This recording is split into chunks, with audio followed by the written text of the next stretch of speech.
قال رسول الله صلى الله عليه وسلم من تهاون بالصلوات الخمس مع الجماعة عاقبه الله تعالى بست خصال ثلاثة في الدنيا وثلاثة في القبر وثلاثة يوم القيامة।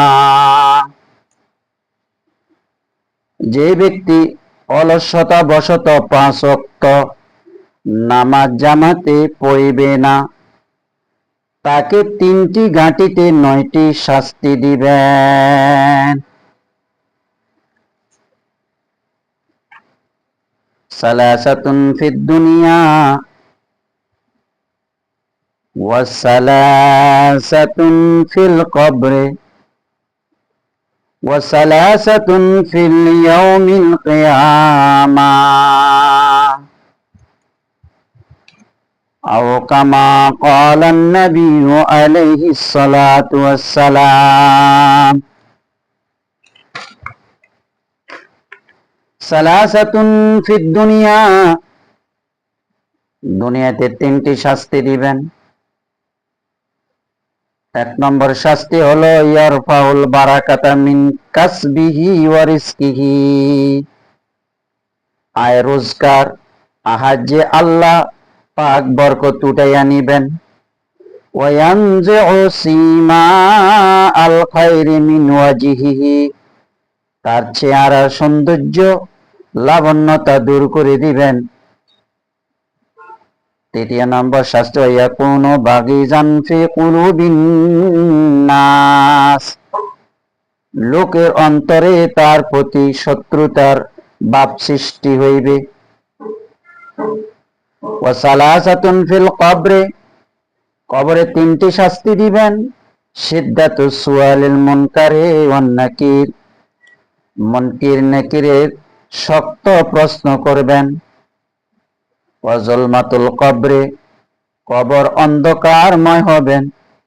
ওয়াদিকুহু, কবর সংকীর্ণ হবেন। যক্তায় কবর ডান পাশের মাটিগুলো চাপা দিবেন, বাম পাশে চলে আসবেন। বাম পাশের মাটিগুলো চাপা দিবেন, গুলো ডান পাশে চলে আসবেন। এটাকে জপ্তায় কবর বলা হয়। এই 3টি শাস্তি কবর দিবেন।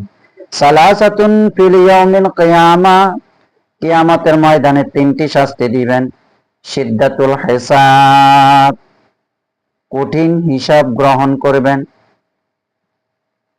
ওয়া শিদ্দাতুল আরকে, ঘাম বেশি হইবেন, কারো হাঁটু পর্যন্ত, কোমর পর্যন্ত, বুক পর্যন্ত ঘামের মধ্যে সাঁতার কাটবেন।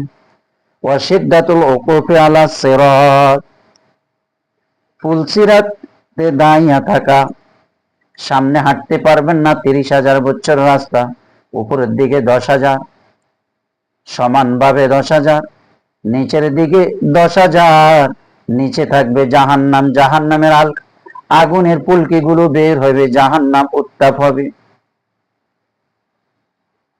আল্লাহ পাক এই জন্য যারা 5 ওয়াক্ত নামাজ জামাতের সাথে পড়বে, আল্লাহ পাক তাদেরকে 5টি পুরস্কার দিবেন। আর যারা 5 ওয়াক্ত নামাজ জামাতের সাথে পড়বে না, আল্লাহ পাক তাদেরকে 3টি ঘাঁটিতে 9টি শাস্তি দিবেন। যে প্রথমত দুনিয়াতে 3টি শাস্তি দিবেন, কবরের মধ্যে 3টি শাস্তি দিবেন, আর কিয়ামতের ময়দানে 3টি শাস্তি দিবেন। আল্লাহ পাক আমাদের সবাইকে জামাতের সাথে নামাজ পড়ার তৌফিক দান করুক। কারণ জিবরাইল আমিন আম্মানি জিবরাইল আলাইহিস সালাতু ওয়াস সালাম ইনদাল বাইতি মাররাতাইন, জিবরাইল আমিন নবী করিম সাল্লাল্লাহু আলাইহি সাল্লামকে 2 দিন কাবা শরীফের মধ্যে নামাজ পড়াইছেন। প্রথম দিন প্রথম ওয়াক্তে, আর দ্বিতীয় দিন শেষ ওয়াক্তে নামাজ পড়ে বলতেছেন এটা আপনার এবং আপনার উম্মতের নামাজের ওয়াক্ত। তাহলে নামাজ জামাতের সাথে ফরজ হয়েছে। আল্লাহ পাক আমাদের সবাইকে নামাজ পড়ার তৌফিক দান করুন।